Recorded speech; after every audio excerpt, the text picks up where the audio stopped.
All right, hold on.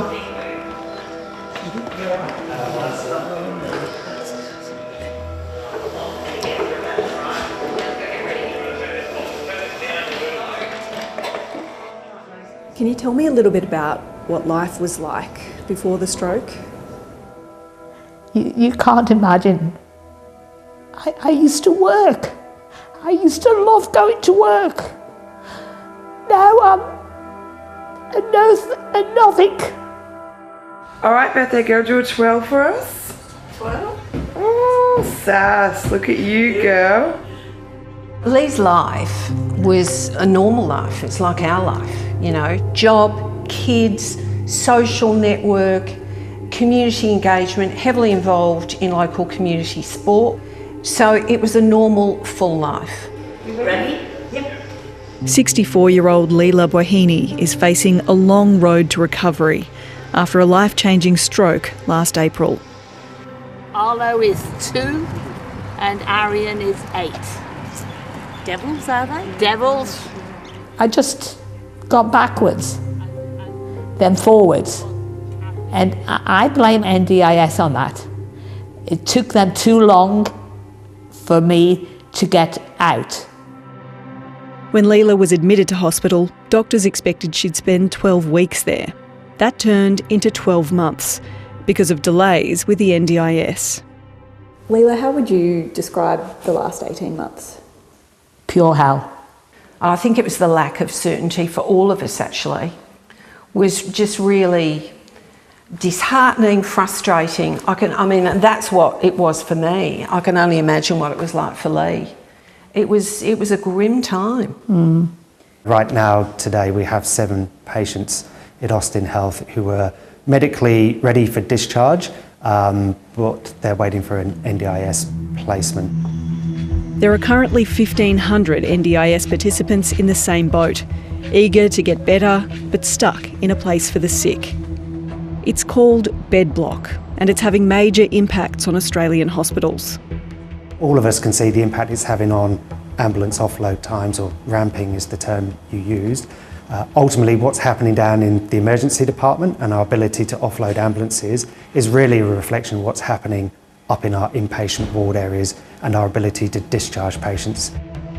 In South Australia, desperate times called for creative solutions, converting this old-aged care home into disability accommodation. While it's not yet a home, it is a place for people to come that's safe. It's a great environment to learn skills in and reconnect with the community. The 24-bed facility will be evaluated in 6 months, and if it's working, could be considered elsewhere.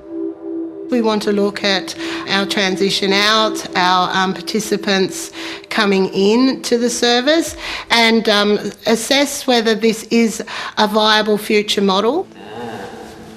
Margot is one of the facility's first residents. Whoa.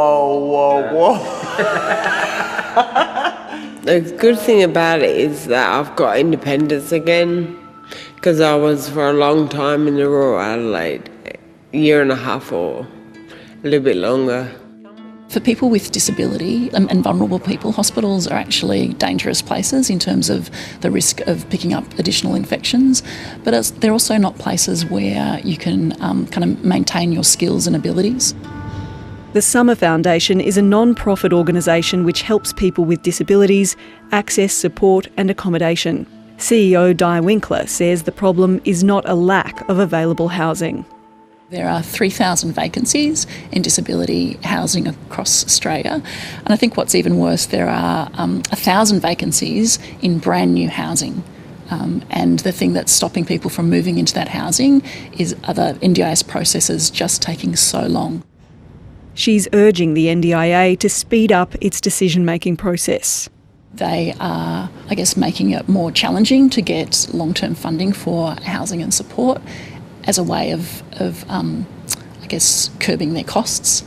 But I guess the problem is that puts a lot of pressure on our hospital system, and it costs twice as much for people to be supported in hospital as it does in disability housing.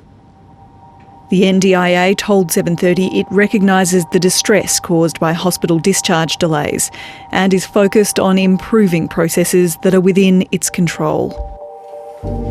So this is my lovely domain. Yeah.